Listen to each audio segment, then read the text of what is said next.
સુરત મહાનગરપાલિકાના ward number 4 Kapodra ખાતે જળ ક્રાંતિ મેદાન ખાતે સુરત મહાનગરપાલિકાનું ડ્રેનેજ લાઇન નાખવાનું કામગીરી ચાલી રહ્યું હતું। તે દરમિયાન 15થી રસ્તામાં મોટો ખાડો જેમની તેમ હાલતમાં ખોદેલો મૂકી વાગતા કોન્ટ્રાક્ટર કામ અધૂરું મૂકી ગયો છે, જેને લીધે આસપાસની society Dinbandhu society, Haridarshan, Ravidarshan apartment, Chandradarshan એપાર્ટમેન્ટના રહીશો પુષ્કળ પ્રમાણમાં હેરાન થતા હોય છે। પાલિકામાં વારંવાર રજૂઆત કરવા છતાં ખાડો પૂરવામાં ન આવતા સ્થાનિક કોર્પોરેટર સેજલબેન માલવિયાને ફરિયાદ કરી। સેજલબેન માલવિયા આજે સ્થળ વિઝિટ કરી અધિકારીઓના બાબતે તાત્કાલિક ઉકેલ લાવવા જણાવ્યું। તેમણે જણાવ્યું કે ડ્રેનેજ અને પાણીની લાઇનનું કામ ચાલી રહ્યું હતું, તે દરમિયાન કોન્ટ્રાક્ટર કામ અધૂરું મૂકીને જતા લોકોને હાલાકીનો સામનો કરવાનો વારો આવ્યો છે। અધિકારીઓ એકબીજાને ખો આપી રહ્યા છે। ડ્રેનેજના અધિકારીઓ પાણી ખાતાને અને પાણી ખાતાવાળા ડ્રેનેજ વિભાગને ખો આપે છે। છેલ્લા 5 દિવસથી અધિકારીઓને રજૂઆત કરવા છતાં અધિકારીઓ ખોબાજીમાં સ્થાનિકો છેલ્લા 15 દિવસથી હેરાન થાય છે, પરંતુ અધિકારીઓના પેટનું પાણી હલતું નથી।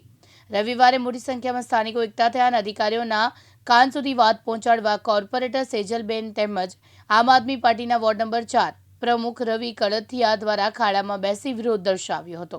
હું સેજલ માલવિયા, આમ આદમી કોર્પોરેટર, મારી સાથે છે વોર્ડ નંબર 4 ના પ્રમુખ રવિભાઈ કળથિયા તેમજ મારા વિસ્તારની અંદર દિનબંધુ સોસાયટીના સભ્યો, સમર્થ એપાર્ટમેન્ટના સભ્યો, અહીંયા આજુબાજુમાં વિસ્તારમાં રહેતા અહીંયા સભ્યો હાજર છે।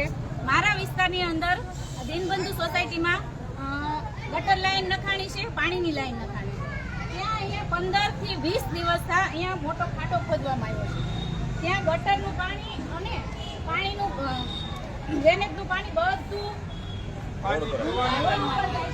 ભૂગર્ભમાં જાય છે। એપાર્ટમેન્ટનું પાણી, સોસાયટીનું પાણી બધું અહીંયા ભૂગર્ભમાં જઈ રહ્યું છે। 15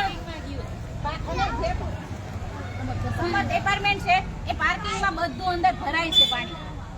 આ 15 થી 20 દિવસ અહીંયા ખાડો ખોદેલો, આટલો મોટો ખાડો ખોદેલો છે।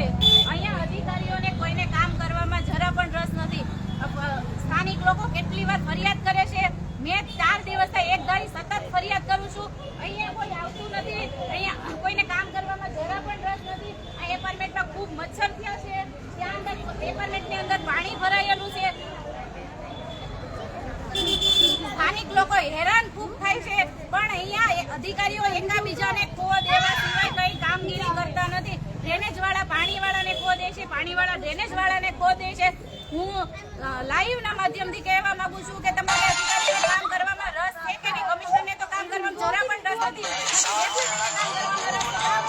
સુરત મહાનગરપાલિકામાં વેરો જોતો હોય તો 5 દિવસ નથી ગમતા અને વેરો ઉઘરાવો છો, વેરા વધારો છો, વ્યાજ લ્યો છો, વ્યાજ સહિત વેરો લો છો, તો સોસાયટીના સ્થાનિક પ્રશ્નો ક્યારે સોલ્વ કરશો? આવી રીતના અનેક જગ્યાએ આવી રીતની કામગીરી 15-15, 20-20 દિવસ છતાં નથી કરી રહ્યા। અહીંયા સ્થાનિક વિસ્તારના બેન છે તમારા, અહીંયા કેટલા દિવસ પ્રોબ્લેમ છે? આ 15 થી 20 દિવસથી પ્રોબ્લેમ છે। અમારા ઘરમાં લગભગ અમે અહીંયા 6 વર્ષથી રહેવા આવ્યા, અમારા ઘરમાં એક પણ મચ્છર નહોતું થતું, પણ હમણાંથી અમે જોઈએ કે રોજ મચ્છર, એટલા બધા મચ્છર કરડે છે કે ઘણી વાર તો એમ થાય કે આ શું છે બધું। ત્યારે અહીંયા અમારું ઘર પેલી સાઈડ છે, પણ ત્યાં એટલા મચ્છર છે, તો આ લોકોને કેટલી તકલીફ પડતી છે।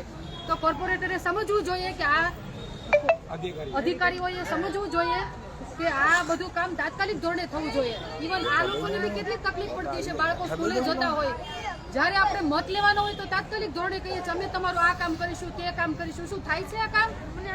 તો આ થવું જોઈએ ટાઈમે। જવાનો રસ્તો બ્લોક થઈ ગયો છે, 15 દિવસ અહીંયા લોકો હેરાન થાય છે।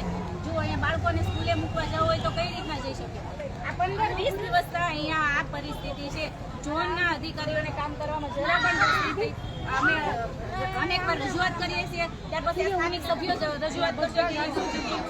યાસીન દારા, દિવ્યાંગ ન્યૂઝ, સુરત।